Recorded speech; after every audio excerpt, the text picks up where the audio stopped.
આજે માન્યવર કાશીરામ સાહેબની જન્મજયંતિ નિમિત્તે વડોદરા શહેર કોંગ્રેસ સમિતિ અનુસૂચિત જાતિ વિભાગ દ્વારા આજે કાશીરામ સાહેબને પુષ્પાંજલિ અર્પણ કરીને સાથે એમના વિચારોને, જે સામાજિક ન્યાયની વાત હોય, સંવિધાનની વાત હોય, આ દેશની અંદર સંવિધાનની રચના બાદ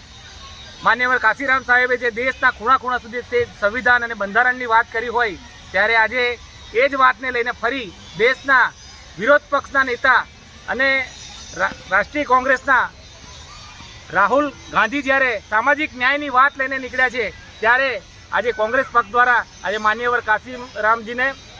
શ્રદ્ધાંજલિ સાથે આ સંવિધાન બચાવવાના ઝુંબેશ સાથે દલિત સમાજ હોય કે આદિવાસી સમાજ હોય, સર્વ સમાજના આગેવાનોને એક આહવાન છે કે આ બંધારણ એ દેશની એક મૂળભૂત હક છે અને જે હકોનું શોષણ કરતા હોય એવા લોકોની સામે લડવા માટે તમામ વર્ગને એકત્રિત થઈને સંવિધાન રક્ષક બની આ દેશની અંદર જ્યારે લોકશાહી હોય અને સંવિધાન પર જ્યારે જુમલા થતા હોય ત્યારે તે જુમલાને રોકવા માટે આ દેશના દલિત, આદિવાસી અને ઓબીસીના યુવાનોને ધર્મના નામે જ્યારે ગુમરાહ કરવામાં આવતા હોય ત્યારે તમામ યુવાઓને આજે અપીલ કરવા માગીએ છીએ કે શિક્ષણ, રોજગાર અને રહેઠાણની વિરોધી આ સરકારની સામે તમામે જાગૃત થઈને સંવિધાન બચાવવાના ઝુંબેશ સાથે માન્યવર કાશીરામ સાહેબની વાતને લઈને આ દેશની અંદર સંવિધાન બચાવવાના ઝુંબેશ સાથે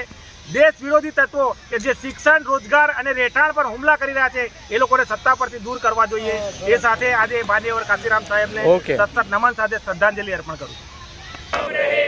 જય ભીમ, જય ભીમ, જય ભીમ, જય ભીમ. અંદર થી કાશીરામ સાહેબ અમર રહો, અમર રહો, અમર રહો. માન્યવર કાશીરામ સાહેબ અમર રહો, અમર રહો, અમર રહો. માન્યવર કાશીરામ સાહેબ અમર રહો, અમર રહો, અમર રહો. ડોક્ટર બાબા સાહેબ આંબેડકર અમર રહો,